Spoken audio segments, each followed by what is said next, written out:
नमस्कार। आइए आज हम लोग मुंशी प्रेमचंद की एक मशहूर कहानी ठाकुर का कुआं सुनते हैं।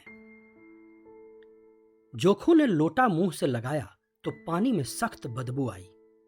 गंगी से बोला, यह कैसा पानी है? मारे बास के पिया नहीं जाता। गला सूखा जा रहा है और तू सड़ा हुआ पानी पिलाए देती है। गंगी प्रतिदिन शाम को पानी भर लिया करती थी। कुआं दूर था, बार बार जाना मुश्किल था। कल वह पानी लाई तो उसमें बू बिल्कुल न थी। आज पानी में बदबू कैसी? लोटा नाक से लगाया तो सचमुच बदबू थी। जरूर कोई जानवर कुएं में गिरकर मर गया होगा, मगर दूसरा पानी आवे कहां से? ठाकुर के कुएं पर कौन चढ़ने देगा? दूर से लोग डांट बताएंगे। साहू का कुआं गांव के उस सिरे पर है, परंतु वहां भी कौन पानी भरने देगा? चौथा कुआं गांव में है नहीं। जोखू कई दिन से बीमार है। कुछ देर तक तो प्यास रोके चुप पड़ा रहा, फिर बोला, अब तो मारे प्यास के रहा नहीं जाता। ला थोड़ा पानी नाक बंद करके पी लूं। गंगी ने पानी न दिया। खराब पानी पीने से बीमारी बढ़ जाएगी इतना जानती थी, परंतु यह न जानती थी कि पानी को उबाल देने से उसकी खराबी जाती रहती है। बोली, यह पानी कैसे पियोगे?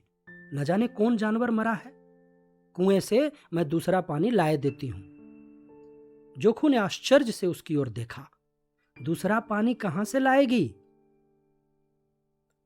ठाकुर और साहू के दो कुएं तो हैं, क्या एक लोटा पानी न भरने देंगे? हाथ पांव तुड़वा आएगी और कुछ न होगा। बैठ चुपके से। ब्रह्म देवता आशीर्वाद देंगे, ठाकुर लाठी मारेंगे, साहू जी 1 के 5 ले लेंगे। गरीबों का दर्द कौन समझता है? हम तो मर भी जाते हैं तो कोई द्वार पर झांकने नहीं आता। कंधा देना तो बड़ी बात है। ऐसे लोग कुएं से पानी भरने न देंगे। इन शब्दों में कड़वा सत्य था। गंगी क्या जवाब देती? किंतु उसने वह बदबूदार पानी पीने को न दिया। रात के 9 बजे थे। थके मांदे मजदूर तो सो चुके थे। ठाकुर के दरवाजे पर 10-5 बेफिक्रे जमा थे। मैदानी बहादुरी का तो अब न जमाना रहा है न मौका। कानूनी बहादुरी की बातें हो रही थीं। कितनी होशियारी से ठाकुर ने थानेदार को एक खास मुकदमे में रिश्वत दे दी और साफ निकल गए। कितनी अकलमंदी से एक मार्के के मुकदमे की नकल ले आए। नाजिर और मुहतमीम सभी कहते थे नकल नहीं मिल सकती। कोई 50 मांगता, कोई 100। यहां बेपैसे कौड़ी नकल उड़ा दी। काम करने का ढंग चाहिए। इसी समय गंगी कुएं से पानी लेने पहुंची।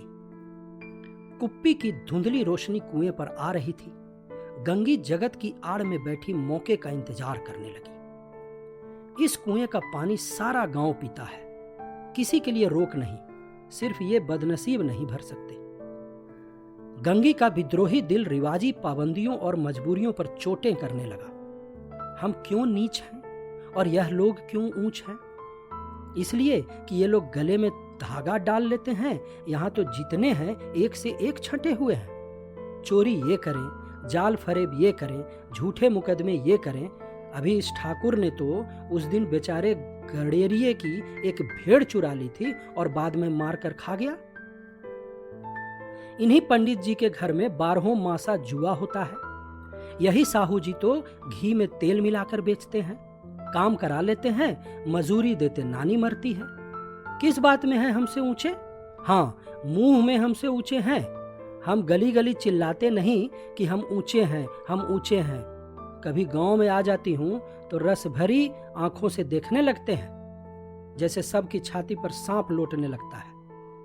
परंतु घमंड यह कि हम ऊंचे हैं। कुएं पर किसी के आने की आहट हुई। गंगी की छाती धक धक करने लगी। कहीं देख ले तो गजब हो जाए। एक लात भी तो नीचे न पड़े। उसने घड़ा और रस्सी उठा ली और झुककर चलती हुई एक वृक्ष के अंधेरे साए में जा खड़ी हुई। कब इन लोगों को दया आती है किसी पर? बेचारे महंगू को इतना मारा कि महीनों लहू थूकता रहा। इसीलिए तो उसने बेगार न दी थी। उस पर ये लोग ऊंचे बनते हैं। कुएं पर 2 स्त्रियां पानी भरने आई थी। इनमें बातें हो रही थी। पहली ने कहा, खाना खाने चले और हुक्म हुआ कि ताजा पानी भर लाओ, ये नहीं होता कि घर में एक घड़ा रख लें। दूसरी, हम लोगों को आराम से बैठे देखकर जैसे मर्दों को जलन होती है। पहली ने कहा, हाँ, यह तो न हुआ कि कलसिया उठाकर भर लाते, बस हुक्म चला दिया कि ताजा पानी लाओ, जैसे हम लौंडिया ही तो हैं। दूसरी ने कहा, लौंडिया नहीं तो और क्या हो तुम, रोटी कपड़ा नहीं पाती, 10-5 रुपये छीन झपट करके ले ही लेती हो, और लौंडिया कैसी होती है। मत लजाओ दीदी, क्षण भर आराम करने को जी तरस कर रह जाता है। इतना काम किसी दूसरे के घर कर देती तो इससे कहीं आराम से रहती, ऊपर से वह एहसान मानता। यहाँ काम करते करते मर जाओ पर किसी का मुंह ही नहीं सीधा होता। दोनों पानी भरकर चली गईं। तो गंगी वृक्ष की छाया से निकली और कुएं के जगत के पास आई। बेफिक्रे चले गए थे। ठाकुर भी दरवाजा बंद कर अंदर आंगन में सोने जा रहे थे। गंगी ने क्षणिक सुख की सांस ली। किसी तरह मैदान तो साफ हुआ। अमृत चुरा लाने के लिए जो राजकुमार किसी जमाने में गया था, वह भी शायद इतनी सावधानी के साथ और समझ बूझकर न गया होगा। गंगी दबे पांव कुएं के जगत पर चढ़ी। विजय का ऐसा अनुभव उसे पहले कभी न हुआ था। उसने रस्सी का फंदा घड़े में डाला, दाएं बाएं चौकन्नी दृष्टि से देखा, जैसे कोई सिपाही रात को शत्रु के किले में सुराख कर रहा हो। अगर इस समय वह पकड़ ली गई तो फिर उसके लिए माफी या रियायत की रत्ती भर उम्मीद नहीं थी। अंत में देवताओं को याद करके उसने कलेजा मजबूत किया और घड़ा कुएं में डाल दिया। घड़े ने पानी में गोता लगाया, बहुत ही आहिस्ता, जरा भी आवाज न हुई। गंगी ने 2-4 हाथ जल्दी जल्दी मारे। घड़ा कुएं से मुंह तक आ पहुंचा। कोई बड़ा शहजोर पहलवान भी इतनी तेजी से उसे न खींच सकता था। घड़े ने पानी में गोता लगाया, बहुत ही आहिस्ता, जरा भी आवाज न हुई। गंगी ने 2-4 हाथ जल्दी जल्दी मारे। घड़ा कुएं से मुंह तक आ पहुंचा। कोई बड़ा शहजोर पहलवान भी इतनी तेजी से उसे न खींच सकता था। गंगी झुकी कि घड़े को पकड़कर जगत पर रखे कि एकाएक ठाकुर साहब का दरवाजा खुल गया। शेर का मुंह इससे अधिक भयानक न होगा। गंगी के हाथ से रस्सी छूट गई। रस्सी के साथ घड़ा धड़ाम से पानी में गिरा और कई क्षण तक पानी में हलकोरें की आवाजें सुनाई देती रहीं। ठाकुर, कौन है, कौन है, पुकारते हुए कुएं की तरफ आ रहे थे और गंगी जगत से कूदकर भागी जा रही थी। घर पहुंचकर देखा कि जोखू लोटा मुंह से लगाए वही मैला गंदा पानी पी रहा है।